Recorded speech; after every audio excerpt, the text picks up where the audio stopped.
Welcome back. We are discussing some of the topics under environmental engineering. In this video, we will discuss about fluoride removal from groundwater. Fluoride problem is severe,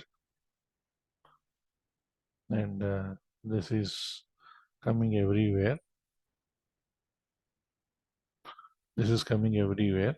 So now we'll talk about fluoride disposal problem. Fluoride will be occurring in the geological stratum, sodium fluoride as a mineral, and also deep waters contain fluoride levels, and fluoride rich food products, they are mixed with water, they're again giving you more amount of fluoride. But the major thing is through geological stratum. The groundwater passing through the fluoride based geological stratum will have high amount of fluoride in it. Fluoride is actually required for enamel growth up to 1 milligram per liter, and it can prevent dental caries. But present beyond 1.5 milligram per liter, it can give fluorosis problem.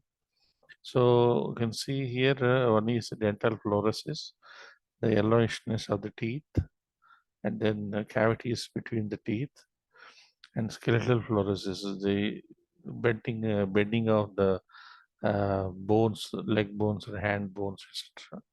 And the third problem is also there, and occasionally it may cause gastroenteritis problem.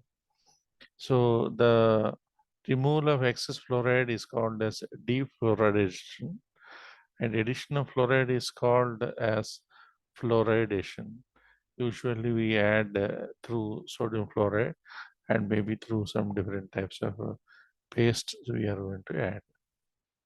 And if you see here, the excess intake leads to dental fluorosis, skeletal fluorosis, non-skeletal fluorosis, where gastroenteritis problems are there. So the problem is prevalent all over India. In this picture, you can see here the different colors they are showing the concentration range of the fluoride. So here we are in Andhra Pradesh and the coastal area. This is the place. So here we are having up to 3 to 7 milligrams per liter. As you go up towards the northeastern region, maybe West Bengal, Orissa, you are having even very high values. You can see more than 10 milligram per liter. And particularly in the central north, you can see here high values are recorded. There are different techniques of fluoridation, defluoridation, Nalgonda technique, adsorption, ion exchange, and reverse osmosis. So in this method, the first one is a Nalgonda technique. So here what we are going to do is we are going to take 2 buckets. One is the raw water having high fluoride content. Another one is used for the clean water. And we can keep this into different elevations through tables so that the water from the first bucket will pass through the second bucket. And second bucket is mainly clean water. So here we are going to add alum 700 to 1200 milligram per liter. This is a household technique. There's no conventional treatment. This is a household technique. Alum is mainly used for coagulation, right? And coagulation is used, and lime is 1/20th of alum. For example, if you are adding 1200 milligrams per liter, so we add lime at 60 milligrams per liter. So here, with the coagulation process, we can mix the contents for 1 minute rapidly. We are using a mixing device, a long spoon, and slow mixing. We use it for 9 minutes, and then you separate that water. Don't mix anything. Leave that bucket undisturbed for 90 minutes. So sedimentation also takes place. And then you can add bleaching powder. That's nothing but disinfection. You add 3 milligram per liter to this first bucket. And then after the sedimentation time is completed, the entire sediments will get separated out to the bottom, and now you allow the water to pass through the tap. And now you keep a small cloth filter here, the strainer, and then through the strainer you send this water to the second bucket, so that you can now the fluoride is separated out and very easily you can use it. So the fluoride gets absorbed by alum salts, flocks are formed and separated in settling, and useful at community and household level, very cost effective. But the disposal of the material, what you collected here at the bottom of the first bucket, that is a spent material, that is the problem. So every day you are getting large amounts of material like that, and the disposal of that material is going to be problem. And only thing is, depending on the fluoride dose, it may not be same every day, or slightly some complicated calculations occasionally may arise in this method. But operation wise, very simple: adding lime and alum, mixing the contents, and then separating it out through strainer after sedimentation, and then directly taking water from the second bucket and drinking it very nicely. So another one is adsorption. As we discussed in some of the videos, adsorption is a surface phenomena. The contaminants will get attached onto the surface of the solid material, which is called as adsorbent. So here we are using activated alumina as a adsorbent. So this is nothing but a fixed bed, like a sand filter. So you take this filter bed material and then we keep it in a filter, like a small container. And then we allow the water from the top. The water will pass through this filter, activated carbon filter.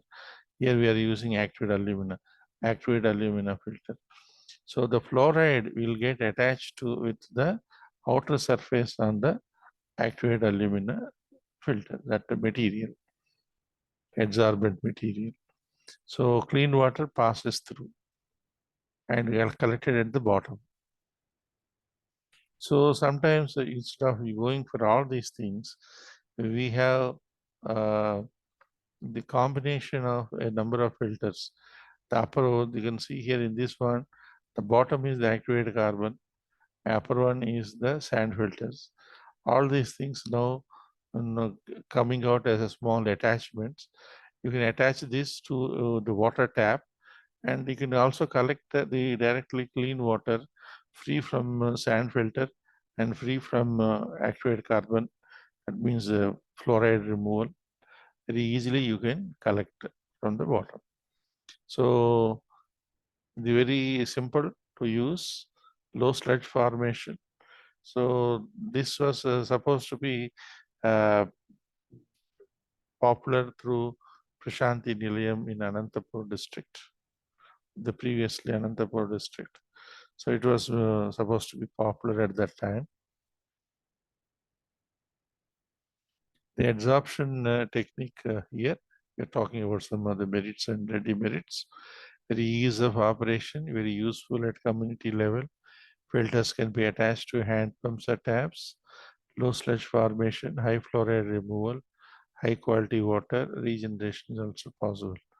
Only the problems are disposal of used adsorbents, the material, and concentrated regenerated solution makes an issue. Interference of different anions may bring about competition for active sites and adsorbent.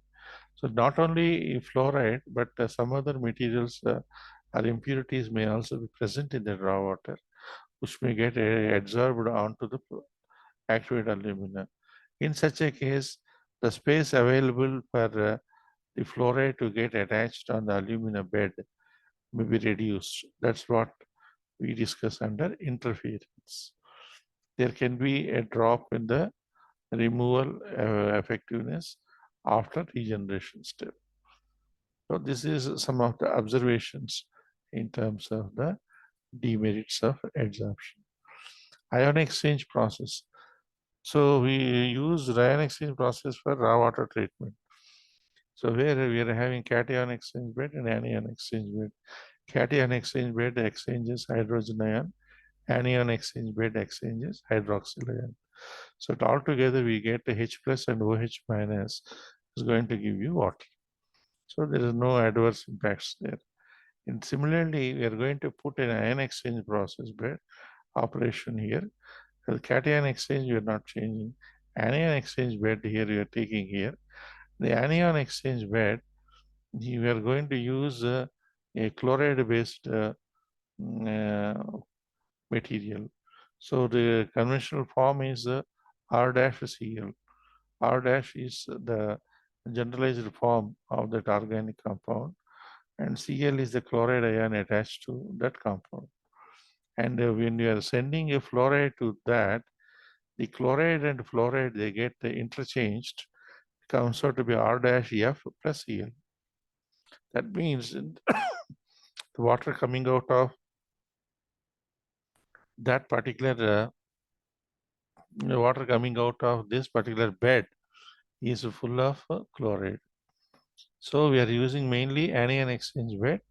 Anion exchange bed is now pitted with chloride-based exchange resin. The chlorides, high amount of chlorides is released into the water. This will increase the hardness in the water. Fluoride is absorbed on the resin. Resin is going to clean and regenerated with sodium chloride solution. So when you add the sodium chloride, R-F will get exchanged once again, becomes R-Cl plus NaF. R-Cl is nothing but the original bed. Sodium fluoride is again coming out after the regeneration. The capacity ranges from 500 liters per hour to 5,000 liters per hour. So advantage is a good removal of fluoride, but it is a costlier method. It requires electricity, replacement of resin and purchase of resin, all those things are required here. Regeneration of resin is an issue, and large amount of sodium chloride is required for regeneration. At the same time, chloride is coming out in the water after that first level of treatment.